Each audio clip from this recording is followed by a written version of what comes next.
You're gonna need a bigger boat. So serious. I am Iron Man. This is a tasty burger. Welcome to the In Session Film Podcast. Welcome to this podcast review for June 10th, 2024, and I'm JD Duran. And I'm Brendan Cassidy. Hey, thanks for joining us, everybody, for this conversation. Brendan, the question of the day, does evil exist? I think it does. I What think we're it here does. to find out. Yeah. Who's the evil one between the two of us? The answer is absolutely yes. I don't know if there's an answer between you and I. I do know that evil exists in Columbus, Ohio. That I know for sure. Oh, my Penn State brain also agrees with that. Exactly. Look, I do know for sure it's there. Everywhere else, maybe up for debate. Debatable. But yeah. At any rate, we're here to talk about a film that I want to say you and I have been looking forward to for at least a few months. I think that we brought this up at the beginning of the year when we did our most anticipated of the year. I'm not sure if it was on any of our list or not. I don't think it was. Yeah, I'd have to go back and look. I do believe, I could be wrong, but I do believe that it was at least discussed. It was a film that we had on our radar that we were excited for nonetheless, regardless of where it may or may not have been on our list. Right. This film, Evil Does Not Exist, it is written and directed by Ryusuke Hamaguchi, who, of course, directed Drive My Car a few years ago, which was a film that ended up in my top 10. I want to say even in my top 5. It might have been like number 3 or 4 on my list. I have to go look that up, but it was top 10 for both of us.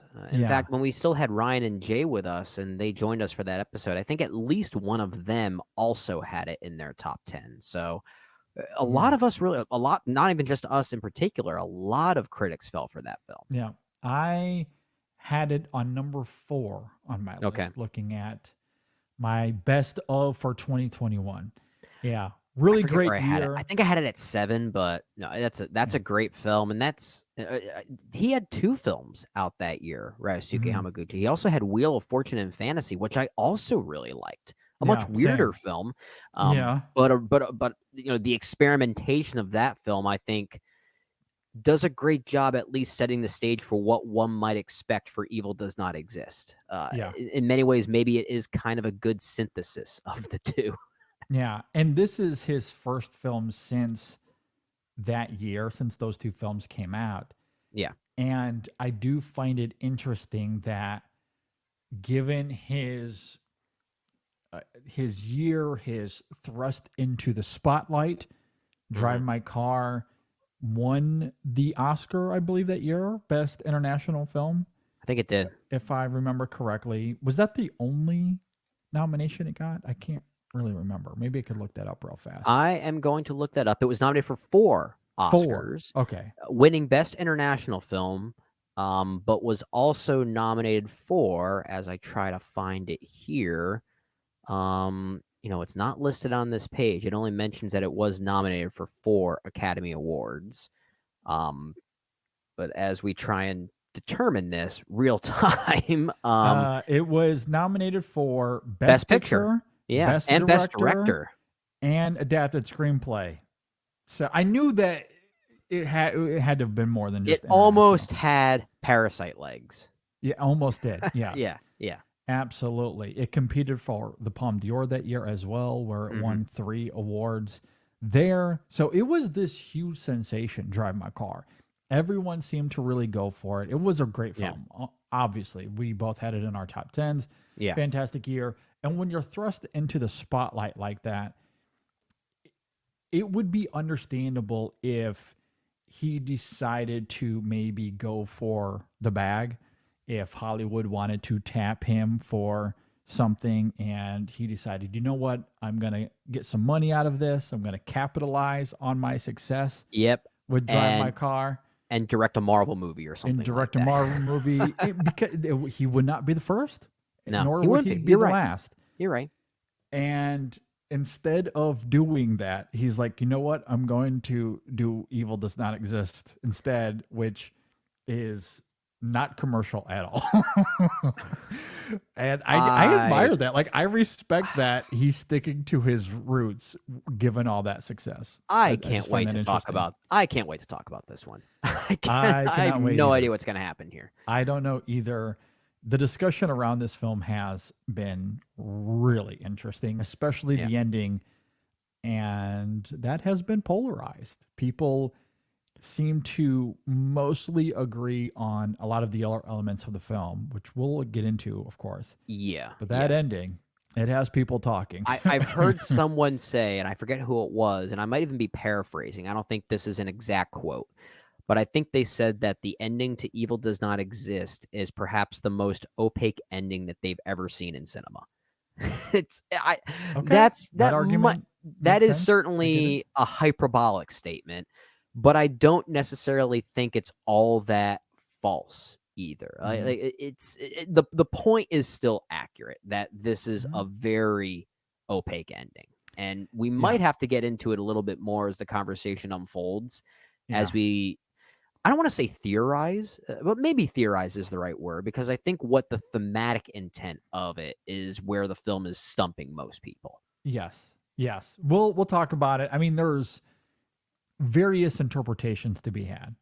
Mhm. There's no doubt about that. It is left open ended. And I'm curious to talk about how you sit on it, where Yeah. I am with it.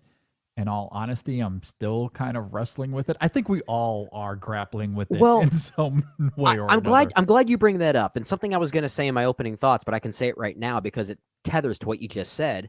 Normally, I like to do a lot of research and prep work for a movie that really stumps me. But in the case of Evil Does Not Exist, I was actually deliberately reading as little as I could about it after I had seen it, because I thought it might be fun for us to really talk it out in real time. And maybe you did more research than I did, but I might come at Mhm. this with a mindset that's almost like a form of clay ready to be molded. And I was looking forward to that. I think this movie warrants that kind of interaction. Yeah. I didn't do too much homework. I did write some notes based off of my own wrestling with the film Mhm. without any sort of influence. I did read one review Okay. just to see if my interpretation or where I sat with the film, if it compared at all. Mhm. And that was an interesting exercise. But that's really as far as I've done. I mean, I'm with you. I know you said you wanted to kind of come into this fresh and see where this conversation goes. So I didn't really do too much as far as reading other reviews or looking at where others sat with it, other than just observing the discourse generally speaking. Yeah. So this should be interesting. I'm looking forward to that. Looking forward to it as well. So let's go ahead and dive in. Evil Does Not Exist, as we noted, written and directed by Ryusuke Hamaguchi, and it stars Hitoshi Omika, Ryo Nishikawa, Ryojui Kosaka, Ayaka Shibutani, and forgive me for butchering those names. We Certainly did tried. my We best. tried. We tried. Did my best. We'll certainly talk about those performances, though, for sure. If you're not familiar with Evil Does Not Exist, it is about Takumi and his daughter Hannah, who live in a village that is close to Tokyo. One day, the village inhabitants become aware of a plan to build a camping site near Takumi's house, offering residents a comfortable escape to nature. Okay, let's go ahead and jump into this. Mr. Cassidy, what did you think about Evil Does Not Exist? I did mention earlier, just a few moments ago, that I didn't really do any homework for this review, but I did do a little bit of research on the back end on not the lead up to the movie, but I guess the preliminary work that Hamaguchi did when choosing to make this movie. Because one of the people's names that we have to call out here is co-writer Iko Iko Ishibashi, and I hope I'm pronouncing that name right, because this individual is also the film's composer, and that's a really interesting thing. And It is. apparently, how that was formulated, and also for context, this is also the composer of Drive My Car, so they've worked together before. Yeah. And the context that I think is interesting is that Ishibashi essentially approached Hamaguchi asking for him to compile images for the Japanese singer-songwriter's upcoming show, essentially, and wanted to create a merriment there. And apparently he accepted, but wanted to make something that actually had some type of story to tell simultaneously. And I guess a few years later, after that collaboration and that initial conversation they had, it led to a project called Gift, which was a live performance by Ishibashi. Yes, I did hear about this actually. Yeah. Yeah, and from what I understand, Evil Does Not Exist is the kind of like the narrative version of that incorporates Ishibashi's score into the movie. Yes. So Yeah. there is a literal form of experimentation happening in compiling this movie, and it makes sense because the first thing I thought to myself when this movie began was, this score is absolutely magnificent. I Yeah. I think it is the Yeah. best scored movie of the year. It does Yeah. function like a character in the way it transitions between scenes, the way it sometimes subtly abrupts and stops. Oh It my goodness. it, It is a it big part of the film for yeah, sure. and it certainly leads to certain changes in the narrative trajectory. I think they happen at Mhm. the right moments. Maybe we can talk about a few of them. But that's the first thing I noticed, is that the score is absolutely magnificent. And sometimes a great score is all you need to pull you in initially, and it just doesn't let you go. Yeah. Because 5 or 10 minutes in, after the opening credits, I was vibing with this. I was very much vibing with the film's very loose, almost storyless structure. There is this narrative that you laid out there that this is basically about urban folk wanting to build a glamping site on this rural ecosystem, right? And Mhm. how that adds to this disruption in their life and their perspective on that. So, Mhm. this is essentially an eco tale, right? An eco parable. And that is maybe the most simplistic way in how we can interpret it. But there's more we can certainly dive into with that. All Mhm. I know is that while I don't have all the answers as to what this film means, I was able to vibe with it for pretty much its entire runtime. I really, really like this film. Mm. I'm not sure as to why, but I know I think it's one of my favorite films of the year because even at this point, I can't stop thinking about it, and I just love Yeah. somehow the simplicity of it all just transported me, and I felt like I was there. Yeah. And there's more examples we can talk about for sure as to why that is. Yeah, I think this is one of the best films of the year. I'll just go ahead and lay my Good. cards out on the table. I Good. loved it. This I didn't want to say those words exactly because you know what? Yeah, it is one of the best films of the year. It's one of I'll the agree best with films you. of the year. Now, it is a JD movie. 100%. Yeah. It is slow. It is methodical. It is not interested in pandering or hand holding. It is extremely wonderfully crafted. The cinematography is exquisite. The camera isn't afraid to linger and simply observe. The Yeah. score, as you're talking about, is excellent. And I love how it's edited to coexist with the film's dramatic pauses, as you're talking about. So there are some jarring cuts to the sound design that I think are really engaging. And speaking of the editing, I think it's one of the best edited films of the year this far. The performances are great.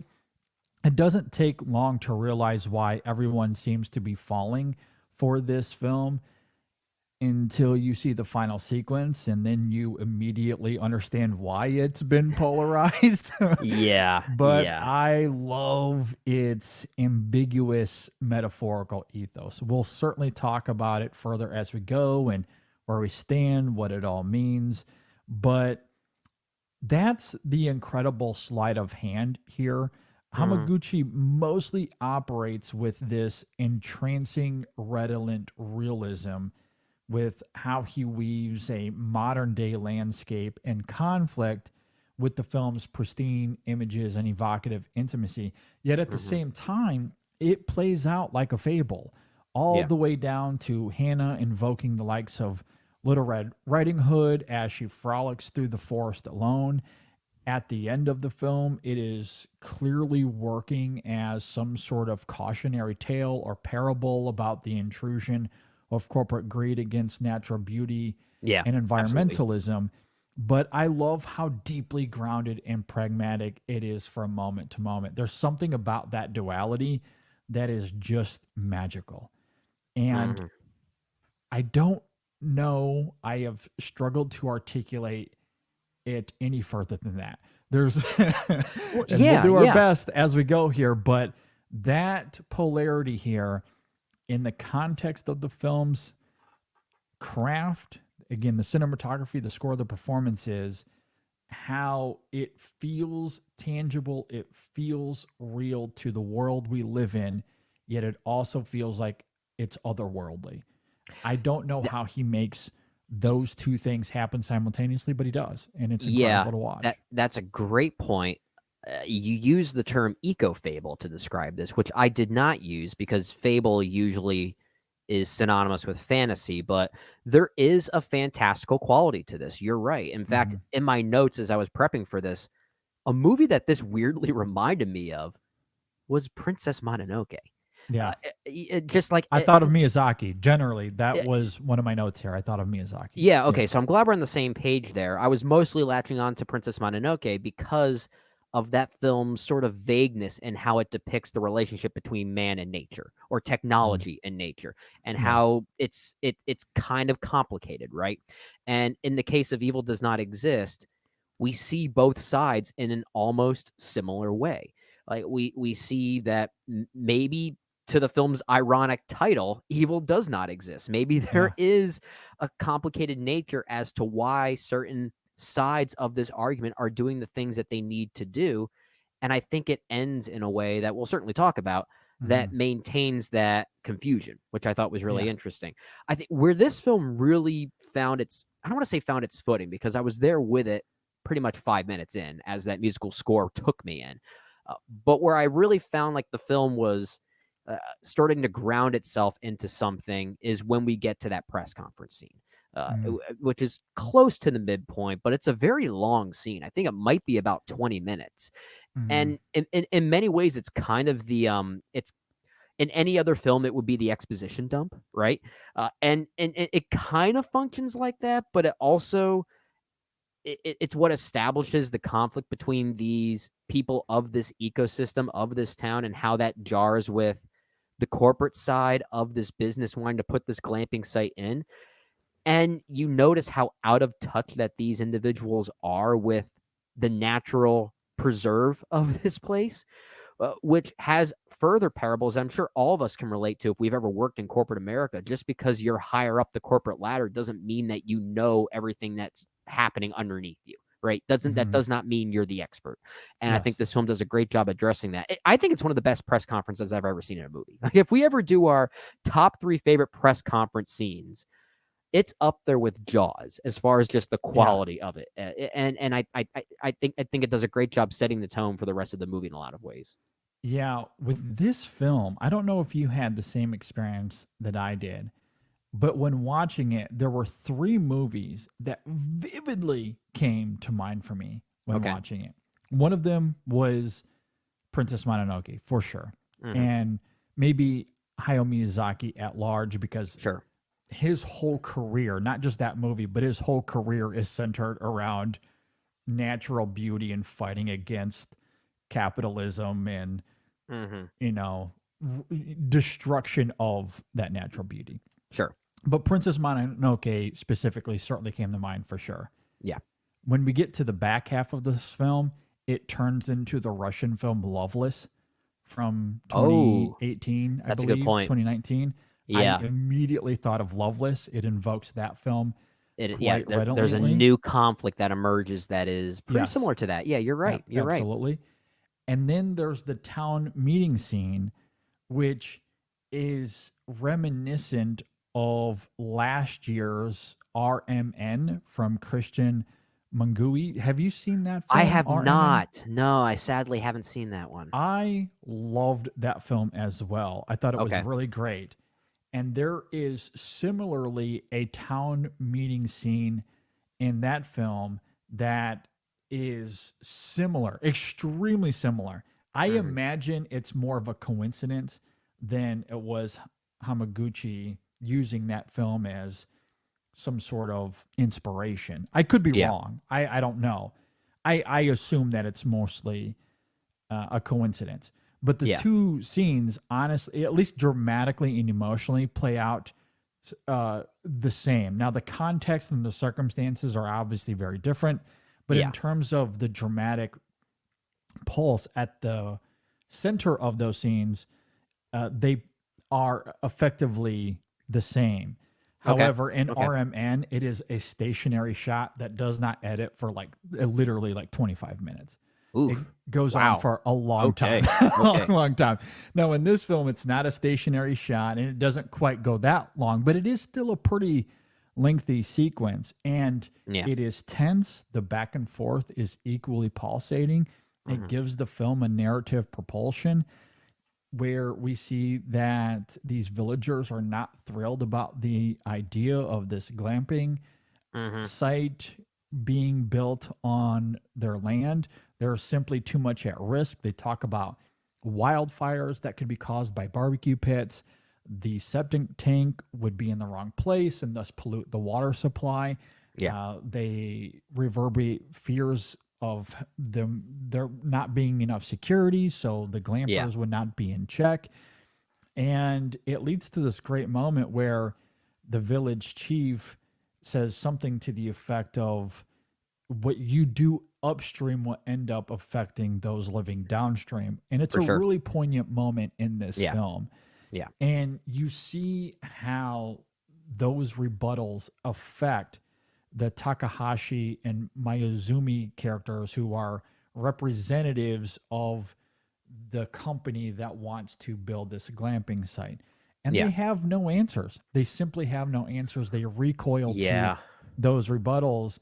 In fact, they actually become convinced by the townspeople and at a certain point begin to actively oppose the company that hired them. Takahashi especially has, and I guess I don't want to reveal too much. I'll He has be a vague really here, but interesting arc here, we'll simply say. you could almost label it as this biblical transformation where Yeah. he confesses that he doesn't want to be the same person as he was when he walked into the village for the first time, and Yeah. he genuinely wants to change and maybe even move to the village.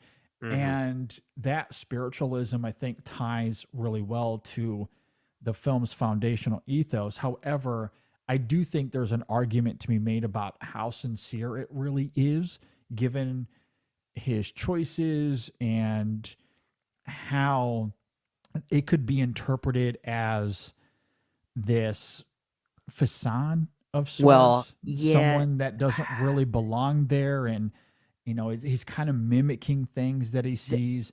It's just this interesting transformation that we see, and obviously it plays a big part to the ending, which we'll certainly get into. But that Uh-huh. that meeting, that town meeting that you're talking about there, is the centerpiece of this film in a lot of ways, and it's Yeah. quite engrossing. I did have that lingering question around the Takahashi character, and the question being, is he just a messenger or is he a salesman? And I did find that tug of war very interesting, and I don't know if that was intentional or not, because I was very convinced that this was a man that was merely a messenger that was very out of touch with reality with what their company was ultimately doing. And he genuinely felt compassion for these people and their desires to preserve this ecosystem that they have put in place. Where it gets tricky Yeah. is when they have this conversation about the wild deer in the car later on, Yes. where they offer a suggestion that could maybe allow both parties to have things both ways without still realizing things. And then you start to think, okay, maybe this is some type of It could facade. be. And And yeah, that certainly backs up what you're talking about there too. And I did feel that uncertainty. And like I said, I wasn't sure if that was intentional, but knowing someone like Hamaguchi, it was. Like this Yeah. film is thriving on its Yeah. opacity, and Yes. that's crucial. That's absolutely crucial. I agree. And I think that's what's so fascinating about Takahashi and his transformation here, because when he does make the pivot, Hmm. he essentially becomes a child Yeah. that doesn't know the rules, that doesn't know how to actually Oh, yeah. live that certain life as anyone in that situation might, which is Yeah. why the spiritual element, I think, spoke to me, because when you grow up in a world where spirituality is a big part of your life, when you Hmm. make that choice to, to live, to live within that spirituality, there is kind of this innocence when you first enter into that realm, Yeah. because you don't know, like, you don't know how to act, you don't know what to say, you don't know what to do. And so you do kind of come off as innocent, like maybe Yeah. simple minded Naive. Yeah. and Absolutely. naive. I guess in a very different way, I look at myself like that when I play hockey now, because I'm, Everyone seems childlike when they do something that they're yes, not when they do comfortable with, something, which exactly, is what makes the chopping wood scene kind of adorable in kind this of movie. endearing. Yeah. Absolutely. But on the other end of that token, it could also be read as maybe he is just a salesman putting on a show, Yeah. and it's fake. And I don't Well, believe it. I don't it's buy it because of that yeah. childlike mentality. And Yeah. so the film, to your point, relishes in that ambiguity. Yeah. And to be fair, I never saw the childlike nature as fake, but perhaps he was using it for his own agenda in a way. It could Like be. maybe he realized, Yes. okay, I am Yeah. not familiar with this world. I'm going to use that against Hmm. them. And Hmm. that's how they're going to trust me. Yeah. So perhaps there was sort of a conniving nature to him, which that must make the performance very effective then. I Uh, agree. yeah, Yep. because I fully bought into that sincerity until I wasn't sure if I was supposed to. I'm not going to say I didn't. I just Yeah. wasn't sure if I was supposed to then. Yeah. No, I think or at least the film wants you to buy into Yeah. that sincerity, at least to some degree. Now, when we see how everything crystallizes at the end of the film, Hmm. maybe we are meant to reflect back on the performance, the choices the character makes, and question if it was authentic. Or Hmm. maybe there was something more nefarious at play. And I Hmm. haven't done that exercise yet. I haven't rewatched the film, but I'd be curious to go back and revisit this. But I do Yeah. think that there is a sincerity to it when you see his reaction to the town meeting and Hmm. how he recoils in the moment. There's a conversation that he has later on in the film with Mayuzumi about where they come from, why they Yeah. took on this job, when they're even having a meeting with the CEO of this, this glamping Yeah. company. They do somewhat push back on him, and they voice the They concerns for the villagers in a real way, they do. that if he was simply bought into the company, I don't know if he would react that specifically. Yeah. And I think when he comes back to the village and he wants to learn more about the environment, there is an earnestness to learn. Now, There is again, a it comes off curiosity there. very Absolutely. childlike, Yeah. but that curiosity comes off earnest, so we do buy into it. But Yeah. again, maybe there is a facade there that comes across more on a rewatch. I don't know, but that's the beauty of the film and how it toys with Well, it's that getting us to line. ask those questions. I mean, I know the Yeah. movie is called Evil Does Not Exist. The CEO of this company is probably the evil person Yeah. of the movie, right? But at the same time, I think by Hmm. having at least that one particular character be the direct antithesis to the film's title, it adds those levels of confusion that we have for uh, Takahashi, right? Yeah. You kind of need, sometimes you need one-dimensional characters to emphasize the confusion and opacity that the actual character needs to maintain. Yeah. So in a way, it's very smartly doing that. And I like that. I like that we're questioning a character motivation like this. Hmm. It's interesting because where the film concludes, I don't necessarily think the symbolism is all that confounding. In fact, I think the symbolism itself is kind of on the nose in a way, but Mhm. w- that doesn't really bother me. Where the film confuses me is in the, I guess, the lingering message that Hamaguchi wants us to take away from this. Like, what's the moral here? Mhm. Is there even a side to find ourselves more drawn to, if any? Uh, and this is where I found the Princess Mononoke comparisons more apt for me, because in that movie it showcases clearly Miyazaki being on the side of nature, but at the same time we understand the motives of man and technology for what they're doing, and it raises questions of Mhm.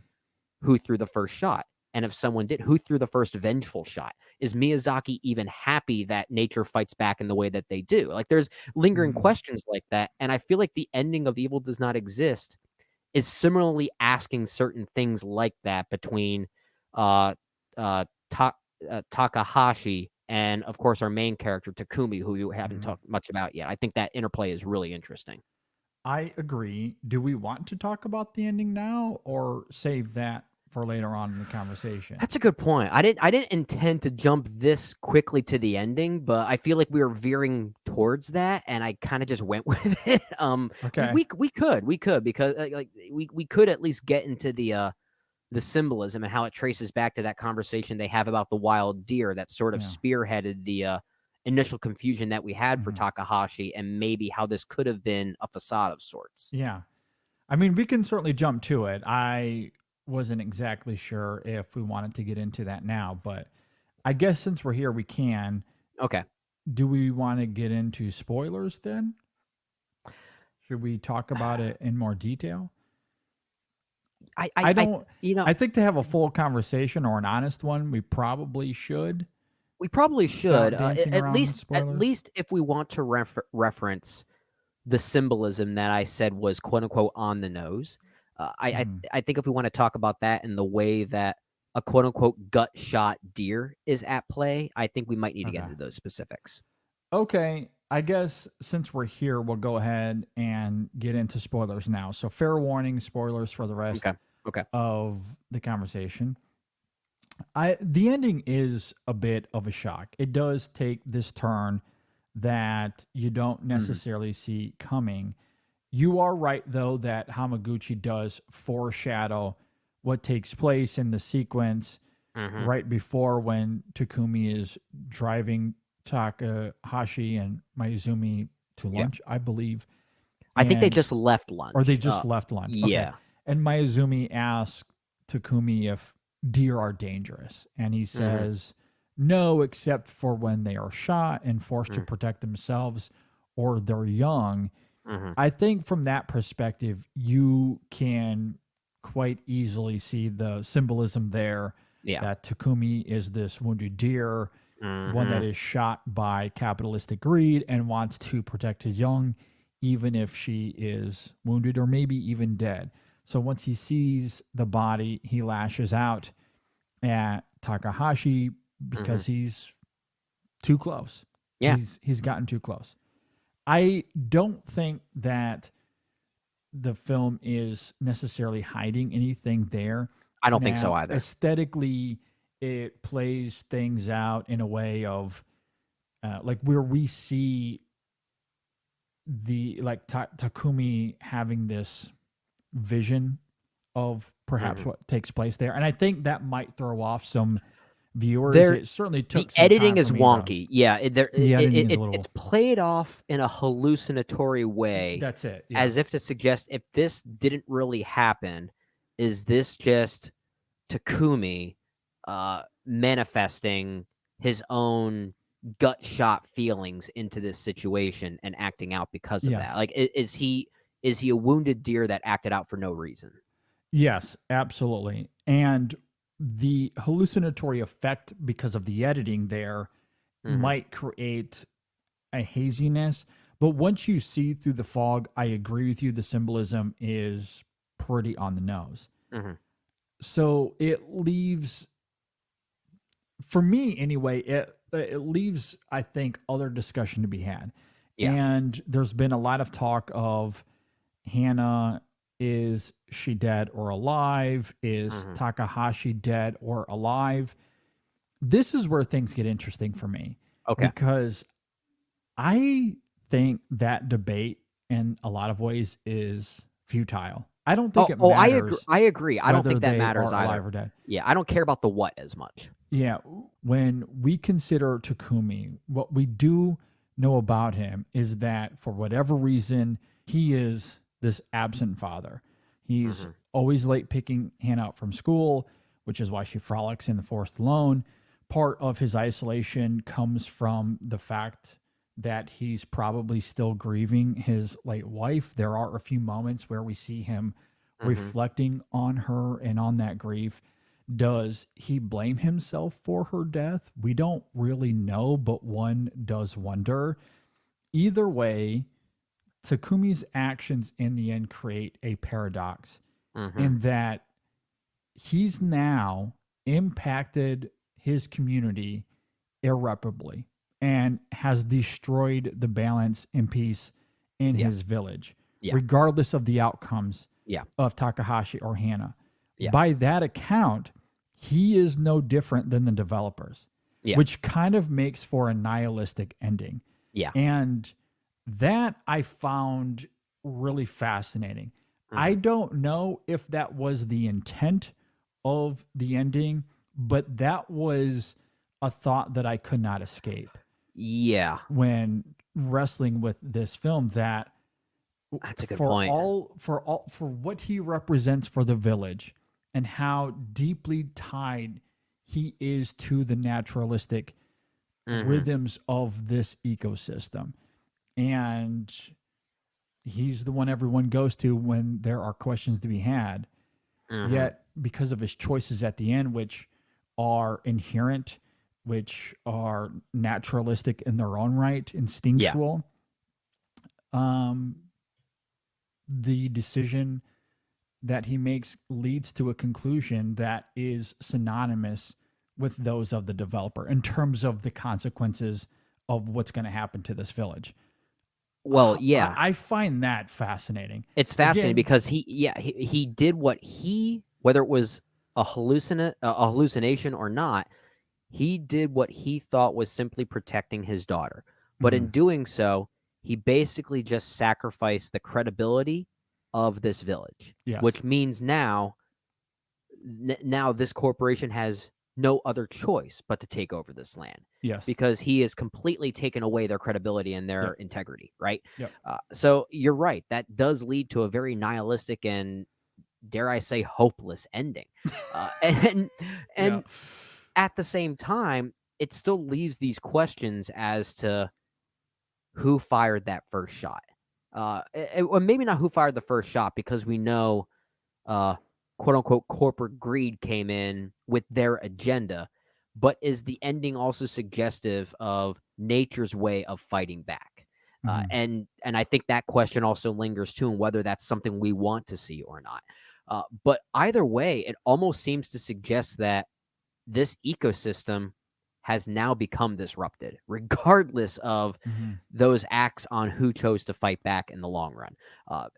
Which is why I'm with you. I don't really care about whether these characters who were wounded in the moment, if they survive or not. Like that's it's interesting to ponder on those things, but it doesn't really affect my desire to interpret the film at a deeper level, which is what I'm more interested in. It's more complex than that. I think it is a pretty mean ending and kind of a depressing one. It's I don't know. I kind of like dark and depressing when it really calls for it, though. I think this one does. I agree. I noted earlier in the conversation that I did read one review, and it ended up being Justin Chang's review for The New Yorker. Okay. And I wanted to read a portion of it because I think it articulates perfectly thoughts that I had separately. Like I noted, I didn't read this until after I had already wrestled with the film. Okay. But grappling with how nihilistic I thought that ending was, I read this portion in his review and I was like, yep, I think we are vibing in a similar way, although he articulates it much more eloquently than I ever could. It's Justin Chang. Of course he does. Yeah. In his review, he says this quote, Hamaguchi reminds us of our foolishness in assuming that we operate as human beings on a higher plane, that our ability to show love and compassion makes us any better, or indeed any worse, than Mother Nature herself with her supreme absence of pity. To be at one with nature, the movie suggests, requires not only skill and dedication, but an essential degree of humility. End quote. And I read that Wow. thinking about the ending and how nihilistic I saw it to be. And I thought it aptly describes what we see there in terms of a lack of humility for sure, Hmm. and also Mother Nature and this absence of pity that it describes, Yeah. which we see earlier in the film in terms of life and death. There are a few shots of Yeah. dead animals lying on the ground. There's warnings, dangers of the natural landscape. And I do want to talk a little bit more about that as we go. But you get to that ending and it does demonstrate that we as human beings, we might have the ability to show love and compassion, but when it comes to survival, especially protection of our young, Hmm. it's almost as if those things don't exist. And Yeah. all that's left is this absence of pity. Yeah. And if there isn't any humiliation to ground your emotions in a situation like that, all that's going to unleash is evil. Evil does Evil. exist. That's what makes the title so ironic. And I think it Mhm. is meant to be ironic. And that Yep. tethers back to something I was even saying about the idea of Mother Nature herself fighting back. That Yes. makes us no different in that way. So of course, you got to leave it to someone like Justin Chang to be the expert of words, Mhm. right? He's great. He's the best. He's great. He's one of the best. And I think, and I feel like you're right. I feel like you and I were kind of vibing in a similar way. Of Mhm. course, he's able to verbalize it in a way that Mhm. constructs it in a way that feels like a proper narrative, right? Yeah, exactly. But Yeah, we're on the same page. Yeah. I'm with you. I think there is a nihilism to the film's conclusion, and it doesn't pick a side. It's not nihilistic in the way to say that, oh, humans are now destroying the land's going to die now. It's not in that Yeah. way. It also showcases Mother Nature's way of trying to preserve itself in a way that's also kind of hateful, right? I think that's a really compelling kind of war dynamic in a way Yeah. between us and nature. I agree. And I think that's what I love so much about the dichotomy at the center of this film that I noted Hmm. in my opening thoughts regarding the natural beauty we see Yeah, in the environment and also the horror of human interference and the yeah, collision of those two things.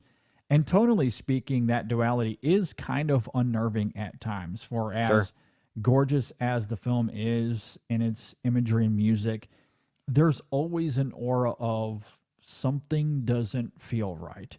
It's Yeah, also something we see early on when Takumi is talking to Hannah about the dangers of one of the plants yeah. there, the Siberian ginseng plant, I believe it is. Mm, Or, as I noted earlier, the remains of this fawn that was a victim of hunting in the area. The village might seem like it's this peaceful place to live or even to visit, but the film reminds us that it's still dangerous because of yeah, human encroachment. An yeah, idea that is, of course, heightened further once we learn of the company that wants to exploit the land as this vacation getaway. The implications aren't exactly revelatory. We've hmm. seen that idea play out Oh, in yeah, for several other sure. films Yeah, it's not really before. new. Hell, even Mystery Alaska is falls into that category. I did not So think we are gonna get a comparison to Mystery Alaska when talking about Hamaguchi. I know, but we've seen that idea in many other films. Is Okay. the point there? However, what I love about this film, aside from its polarity of realism and the parabolic structure of it, is that it emphasizes the awareness these characters have of the world around them. Takumi even points out that his grandparents settled in the region just after World War II and suggests that's when the village was established, meaning that this area of land has only been occupied for a handful of decades. Yeah. There's a moment where he even says, in a way, we are all outsiders. Yeah. But that is the difference, especially in the aftermath of the Zoom call scene that takes place about midway through the film when the CEO says, you can't get a head start if you aim for perfection, which is a striking line of dialogue. They don't care or want to be aware of the consequences of their actions. No, They've they're invested business money. people. They want to get there first. They're going to forge ahead regardless. But with Takumi and the rest of the villagers, they understand the impact of their own interference. They know the dangers and the outcome of their choices.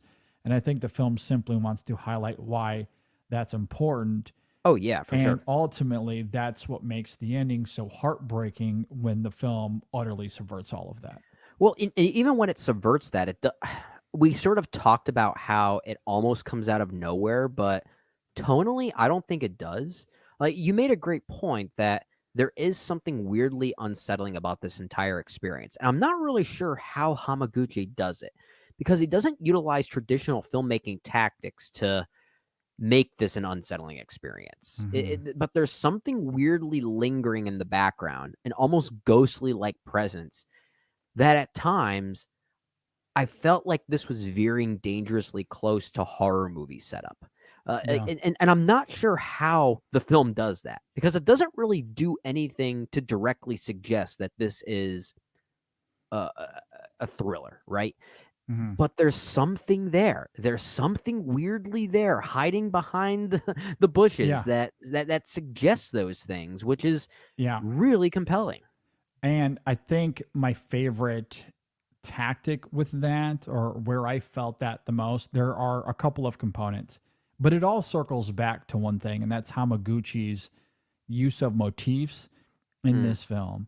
One of them being the music. We talked about how there's this elegant, gorgeous music that plays, that builds. It's so good. As it these is sequences so play out. good. And then hard cut, like a hard cut, and it's jarring. And there's something jolting. It's almost nauseating. Yeah. It is. Yeah. And it does suggest that, again, something is off here. The other element I think about is the cinematography and how that enhances the storytelling. So I noted earlier there's that moment when Takumi is with Hannah and he's warning her of some of these plants that are dangerous. Don't go over there. Yeah. Don't, some other character, the chief of the village says, Hannah, don't go off by yourself into the forest. So there's certainly some foreshadowing there. And those things collide near the end of the film when we get a shot of blood trickling down one of those dangerous plants. Yeah. And this comes off the heels of the Loveless moment of the film where they're all searching for Hannah. So the blood trickling seems to maybe foreshadow or trick or suggest that maybe this is Hannah because they're looking for Hannah. Oh, we see some blood trickling. Maybe something happened to her. She disobeyed her father. Yeah, but Hamaguchi deliberately hides an insert shot from Takumi himself as if he's reacting to that. So we don't know for sure if that's what it is. There's no emotional response that we as the audience are clued into. And in the immediacy of that, what we find out is that Mayuzumi cut her hand. Yeah. So now there's questions around whose blood is that? Is it Hannah? Is it really her? Maybe she's the one that's not in trouble. I don't know. Or maybe that's just blood. That's Mayuzumi's blood from when she cut her hand. Could it just be your blood? It creates this fascinating ambiguity, but through that storytelling and filmmaking, to me, I think that's where I feel those horror components coming through, and it's just captivating to watch. It is. It's Yeah, I love this movie. I think it is one of the best good. movies of the year.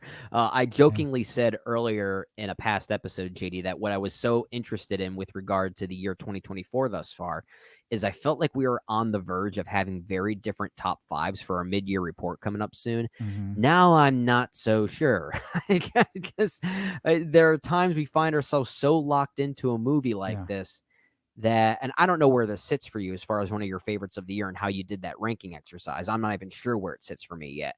Mhm. But now I'm starting to think we once again have the same brain, and it seems to Yeah. happen a lot.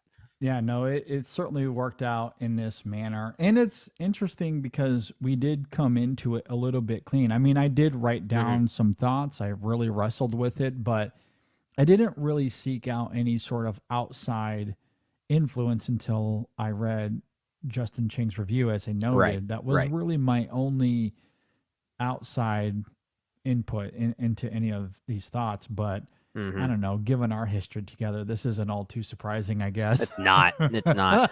It always tends to happen Yeah. to movies like this, foreign language films, but movies just that have this like ethereal opacity. Like we find Mhm. ourselves locked in a certain way. It's and maybe it is the sense of discovery mid conversation that ultimately Yeah. helps us out. Absolutely. And I would be curious to hear from others as far as hmm how they interpret that ending and Sure. if it's any different. And I don't blame people if they want to latch on to the symbolism of it, the deer symbolism, as hmm obvious as that might be. And I'm not hmm saying that element isn't interesting. Right. I just thought the film was doing something a little bit Well, more than that. obvious symbolism doesn't necessarily mean the movie is obvious, right? Yes. Yeah. Yeah. I mean, and it's clearly invoking a haziness, as we talked about earlier with the filmmaking there. Yeah. And there's a literal murkiness to even the cinematography. But I just, when thinking about this film, I just kept coming back to I don't know if it matters if they're alive or dead. As heartbreaking as Yeah. it is, it seems as if the film is poking at something a little deeper than that. And I do hmm think it ends up creating a paradox that is, I don't know, kind of bleak. And I don't I'm kind of know if with you. that's the film maybe suggesting that regardless of regardless of what beings bring to the table here, we can't ever defeat Mother Nature, or hmm we'll never be able to beat capitalistic greed. Maybe that's what it's suggesting more than anything else, because the glampers are going to win here. The company gets to develop this project regardless. hmm hmm And I don't know, when you're thinking about this film through the prism of a Miyazaki, for example, and his films obviously play out quite differently most of the time anyway. Yeah. I don't know. There's something about the Yeah. ruthlessness of that idea here that just kind of jaw Well, dropped I, me. I I do wonder if I'll be able to come back to this film and find a hopefulness to it at some point. Yeah, And I don't even tonally, I don't know if there will be because at this point, even the musical score is cueing in on something that just sounds so melodically minor, which usually indicates sadness and despair. And yeah, that is the lingering feeling you're left with as the movie's end credits start rolling, right? So, hmm, like, even if I'm able to maybe pinpoint other clues on a rewatch that suggests, okay, Takumi was able to save his daughter. That meant the Glampers understood the problem at hand and they decided to restructure this whole exercise. yeah. Like, if I'm able to find that, I don't know if that necessarily jives with the film's tone during that ending. And that's it. And Yeah. that's why I think ultimately it is that nihilistic ending, because it all comes back to that dichotomy we've been talking about of the film working so hmm vividly and readily within its realism, the Yeah. camera lingering on him chopping wood, gathering the water. And that stuff is fascinating here. Yeah. Yeah. But that realism is contrasted with the film acting as a fable. Yeah. and ultimately ending as this cautionary tale. Mm-hmm. That doesn't carry as much weight if there's hope. Yeah. In fact, it actually And kind of confuses the ultimate. it Like, does. it just Yeah. it makes the movie seem like it doesn't trust its own ethos. Then. Exactly. I think in order for it to function as that fable, it needs to end with that nihilism. Mm-hmm. And I do think the film is extremely effective through that prism. And that's And you how know, I choose to see it. and you That's know, why I love it. well, classic fables and fairy tales were kind of nihilistic things, right? We Yeah. talk about that a lot. How Disney sort of sanitized them in order to make Yeah. them more family friendly. But those original tales that they were taking inspiration from were not the Yeah. Kind of happiest dark. things. They were dark. They were twisted Yeah. tales. And this Yeah. is more in common with those classic fairy tales, right? Exactly. Yeah, Yes. yeah, Yeah. yeah, for sure. Because what isn't that the maybe I'm misremembering, but the classic original version of Little Red Riding Hood, isn't that like extremely dark? That's a messed up tale, if I'm not mistaken. Yeah. Yeah. So, I mean, the film invoking that early on, maybe that's not accidental. Maybe that is purposeful here. Yeah, he's probably taking inspiration from something. But Yeah. anyway, it's a great movie. I Anyway, love this awesome thing. movie. I Yeah. really like it a lot. It's hard to recommend. It is a breezy watch though. It's 90 minutes, I believe. I don't think it's too long. It's under 2 hours. I will say if Maybe you're an not hour 45. yeah, I think with end credits it might be more of 100 minutes, which is not terrible. I will say for those who are interested in checking this out, I did not see this in a theater, although I would have loved to. I did watch it at home. If you are going to watch it at home, I weirdly would kind of recommend you watch it in a way that you're able to utilize headphones for it, Mm. because the way the sound plays out, especially in the opening when Takumi is just simply chopping wood, you really notice the way nature plays with those sounds in real time, like the way that the Mhm. echo travels. Yeah. There's no movie trickery happening there, but in a standard home setting, in a home theater setting, you might not be able to pick up on those little nuances that feel more Mm. transportative, right? Yeah. And so I almost suggest this movie in a way that's kind of like ASMR like, and I Yeah. think having headphones there kind of adds to the experience. And that's a really great point because the sound design is important. We've been Yeah. talking about it. And while the score certainly comes to mind maybe most vividly, and that is also a big element. If you're watching this film with headphones on and those cuts happen, when they do come, it's jarring. It'll jolt you for sure. Yeah. But there are other elements to the sound design, such as you're talking about there, Yeah. that really does matter. I also think of like the water trickling down through the little pathway there. Yeah. Like, it wants to capture those environmental sounds. The gunshots, there's a couple of gunshots that you hear throughout the film. Yeah. Like all of that matters to the experience. So Absolutely. yeah, good sound. Whatever your setup is, make sure that you have good sound with this Yeah. film. For sure. Yeah. That's the essence of this conversation there. Although we gave spoilers out way earlier in this conversation, so most of you listening have definitely already seen the film, and you already know That's a this. great point. Yeah. If you haven't seen, well, I will say, if you haven't seen the film, if you listen to the end of this conversation, you still might be confused if you choose to watch it. Yeah, probably. Yeah. At any rate, let us know if you agree or disagree with anything we had to say here. If you're watching on YouTube, leave a comment below. If you're listening on Apple Podcasts or Spotify, reach out to us on social media, Facebook, Twitter, Instagram, Letterboxd. You can always email us in sessionfilm@gmail.com as well. Yeah, great movie. I really Yeah. loved it. I don't know where this ranks for me. I still haven't done that exercise. But I do know this is one of the best films I've seen this year. That I do know. I think it's going to be top 5 for me. I Yeah. I don't know where Yeah. or even for sure because I still have some other catch up to do. But I would be pretty surprised if this ends up somewhere in my 6 through 10. Yeah. I think it's going to be in my top 5. I agree. That's certainly where I'm at right now. I don't know where exactly, but it's up there for sure. Yeah. No, Yeah. I'm definitely there. Really good movie. Awesome stuff. We do encourage people to go and see it if you haven't already. But again, most of you have already seen it. So I'm curious. genuinely what you thought of the film. Please Yeah. reach out to us. Would love to hear what you and think. give us your interpretations of the ending as well. Absolutely. Episode 589. Please go and check it out. We continue our Best Picture movie series talking about the best years of our lives. It was a great conversation. So good. Please go and check that out. We have a review of Bad Boys Ride or Die.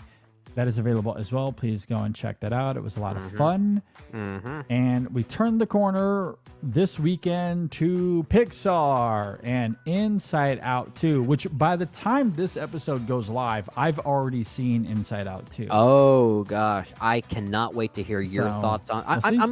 I'm kind of looking forward to this movie, but I'm really looking forward to your thoughts on the film, given how much of an Inside Out stan that you are. And you know what's interesting about going to see that film? I probably should have emphasized this on the main show this last week. I'm a little sad that I didn't, but maybe I'll get to that this weekend Okay. because we'll probably put out the main show before our Inside Out 2 review goes live anyway. Sure. However, I love the irony that I did have a visceral emotional response to Inside Out. It's my favorite Pixar film. It was my favorite movie of 2015 for a lot of reasons that I was I've there. spoke to before. I was in the theater with you Yeah. when you saw that movie, or when we both saw that movie. I saw that visceral reaction. Yes. He's not lying, folks. That it happened. And so that film came out about 4 months-ish before Sam was born. So I wasn't even a father yet.